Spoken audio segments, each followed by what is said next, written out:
మరిన్ని అప్డేట్ చేసే ముందు బులెటిన్లో షార్ట్ బ్రేక్ తీసుకుందాం. Stay with us.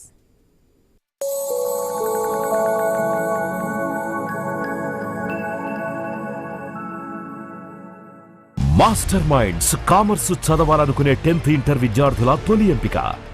Master minds commerce చదవాలనుకునే 10th ఇంటర్ విద్యార్థుల తొలి ఎంపిక. మాస్టర్ మైండ్స్ కామర్స్ చదవాలనుకునే 10th ఇంటర్ విద్యార్థుల తొలి ఎంపిక. మాస్టర్ మైండ్స్ కామర్స్ చదవాలనుకునే 10th ఇంటర్ విద్యార్థుల తొలి ఎంపిక. మాస్టర్ మైండ్స్ కామర్స్ చదవాలనుకునే 10th ఇంటర్ విద్యార్థుల తొలి ఎంపిక.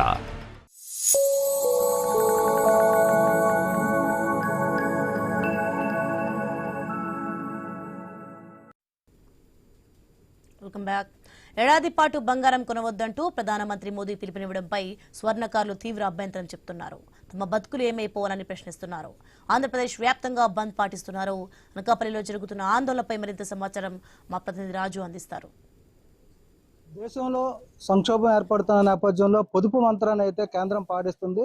ఈ నేపథ్యంలో బంగారం ఏడాది వరకు కొనొద్దంటూ కూడా దేశ ప్రజలకి రాష్ట్ర ప్రధాని నరేంద్ర మోడీ ఇచ్చినటువంటి పిలుపు నేపథ్యంలో కొన్ని వర్గాల వ్యాపారస్తుల్లో ఆందోళన మొదలైంది. ఏదైతే బంగారం తయారు చేసేటువంటి ఎవరైతే స్వర్ణకారుల్లో ఆందోళన మొదలైంది. ఏడాది కాలం బంగారం కొనకపోతే మా పరిస్థితి ఏంటి, మాకు ప్రభుత్వం ఎలా ఆదుకుంటుంది అని కూడా వాళ్ళైతే ఆందోళన వ్యక్తం చేస్తున్న పరిస్థితి కనిపిస్తుంది. ఇక ఆ స్వర్ణకారుల సంఘం ఆధ్వర్యంలో అనకాపల్లిలో అయితే ఆందోళన కూడా చేస్తున్నారు. అసలు వీళ్ళ సమస్య ఏంటి, వాళ్ళ ఆందోళన కారణం ఏంటో తెలుసుకునే ప్రయత్నం చేద్దాం. చెప్పండి, అసలు ఈ రోజు మీరు చేస్తున్నటువంటి ఆందోళనకి ప్రధాన కారణం ఏంటి? రాష్ట్ర ప్రజలందరికీ కూడా నమస్కారం అండి.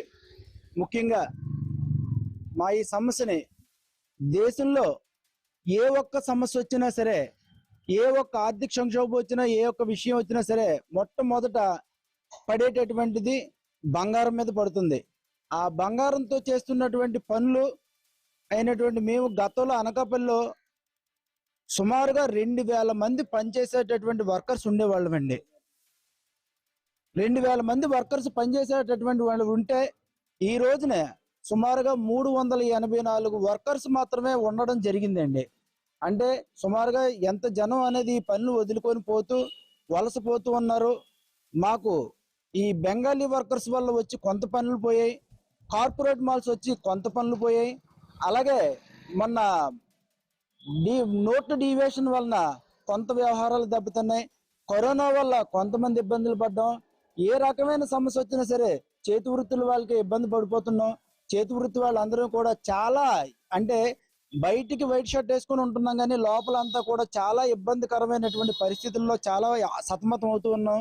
ఇప్పుడు ఏడాది కాలం బంగారం కొనొద్దని ప్రధాని చెప్తే కొనకుండా ఉండే పరిస్థితి ఉంటుందా? మామూలుగా మీకు పని తగ్గుతుందా దానివల్ల? ఏంటి? ఖచ్చితంగా తగ్గుతుందండి.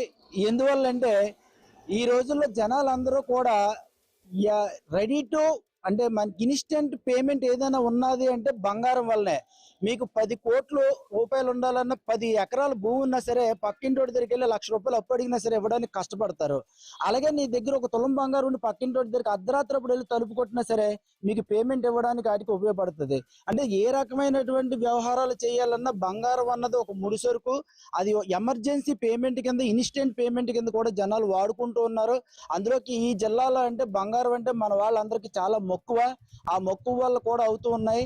బంగారం ఒక దేశ ప్రధానే కొద్దిగా అందరూ మీరు కొద్దిగా జాగ్రత్తగా ఉండండి, ఇబ్బందులు పడకండి, మీరు ఆడంబరాలకు పోకండి, మీరు ఎమర్జెన్సీ ఏది ఉందో అదే కొనండి, అన్ని కొనకండి పెట్టకండి అని ఆయన చెప్తున్నారంటే ఆయన ఇందులో ఏదో మర్మంతో చేస్తున్నారు. ఆ మర్మానికి మేము ఇబ్బంది పడుతూ ఉన్నాం. మీకు ఎలాంటి ఇబ్బంది వస్తుంది? ఇప్పుడు బంగారం కొనకపోతే మీకు వచ్చేటువంటి నష్టం ఏంటి? మీ పనులు ఎలా తగ్గుతాయి? మీ దగ్గర సపోజ్ మీ దగ్గర ఒక 5 లక్షలు ఉన్నది అనుకోండి. 5 లక్షలు మీరు ఎక్కడ ఏ పొలం రాదు, ఏ భూమి రాదు. 5 లక్షలతోటి ఎమర్జెన్సీగా మీరు ఏదో ఒక 5 తులాలు బంగారం కొని ఆ కొన్న బంగారాన్ని ఏదో ఒక వస్తువు పురమాయించారంటే మా కుటుంబాలకి మా కింద ఒక వస్తువు చేయాలంటే ఒక 5-6 వర్కర్స్కి ఒక జీవనోపాధి కలిగితే తద్వారా మేము బ్రతుకుతూ ఉంటాం. ఆ బంగారం కొనొద్దని మీ ప్రధానమంత్రి గారు చెప్పారంటే కొనకపోతే మేమేమవుతామండి? మీరు అప్పుడు ఎమర్జెన్సీ అనేది పెళ్లికి కూడా ఎమర్జెన్సీ ఉన్నదో తులం అర్థంలో కొనమంటున్నారు తప్ప మిగతా కొనొద్దు అంటున్నారు.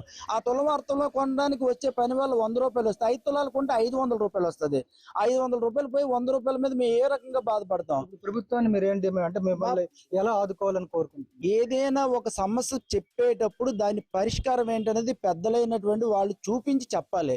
ఇప్పుడు ఈ సమస్యకు బంగారం కొనొద్దు అంటున్నారంటే దాని కింద ఉన్నటువంటి మూలాలు ఏంటి, ఆ కింద ఉన్నటువంటి వ్యక్తులు ఏంటి, వాళ్ళు ఏ రకమైన సఫర్ అవుతారు, వాళ్ళకి మనం ఏ రకంగా ప్రభుత్వం నుంచి మనం వాళ్ళకి ఏ రకంగా భరోసా ఇవ్వగలమో, వాళ్ళకి ఏమైనా ఆధారం చూపించగలమా? వాళ్ళకి కనీసం అప్పుడు గతంలో 200 యూనిట్లు కరెంట్ ఫ్రీ అన్నారు, ఇప్పుడు వచ్చి రాలేదు.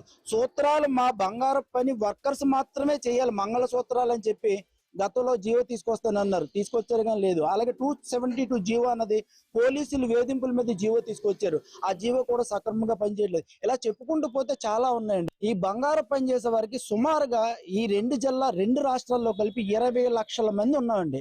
20 లక్షల కుటుంబాలకి ఏ రకమైన భరోసా? మేము బంగారం కొనొద్దు, మీరు పని చేయొద్దు, ఏమైపోతారు? ఆ ఇబ్బందులు పడతాం. కాబట్టి మేము చెప్పేది అంతే, బంగారం కొనొద్దు అన్నారు, ఓకే. మా ప్రభుత్వం తరపున మా పనిచేసే వర్కర్స్ కి మీరు ఏ రకమైనటువంటి భరోసా ఇస్తారు? మినిమం మాకు ఏదో రకమైనటువంటి ఉపాధి కల్పించే ప్రయత్నం ఏదైనా చేసి పెడతారని చెప్పి మేము గవర్నమెంట్ వారికి తెలియజేయాలని, ఎంఆర్ఓ గారికి, ఎమ్మెల్యే గారికి, మన అధికారులందరికీ తెలియజేయాలని ఒక మెమోరాండా తయారు చేసి ఏదైనా అవకాశం ఉంటే ప్రభుత్వం ద్వారా ఏదన్నా మీరు మాకు ప్రభుత్వానికి తెలియజేసి మాకు సరైన న్యాయం చేకూర్చుతారని చెప్పి రాష్ట్ర ప్రజలందరికీ మేము పడుతున్న ఇబ్బందుల్ని ప్రభుత్వానికి తెలియజేయమని మాత్రమే, మీరు ఒక వారధిగా ప్రయత్నం చేయమని మాత్రమే అందరికీ నమస్కారాలతో తెలియజేసుకుంటున్నామండి.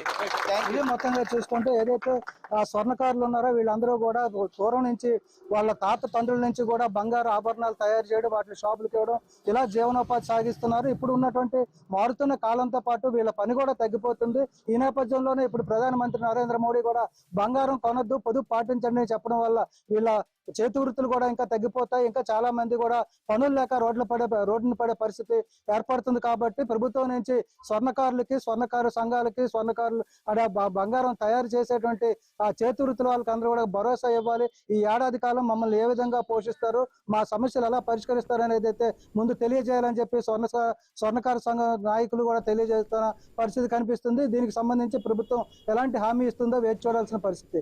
వీడియో జర్నలిస్ట్ శివశంకర్తో రాజు, ఐ న్యూస్, విశాఖపట్నం.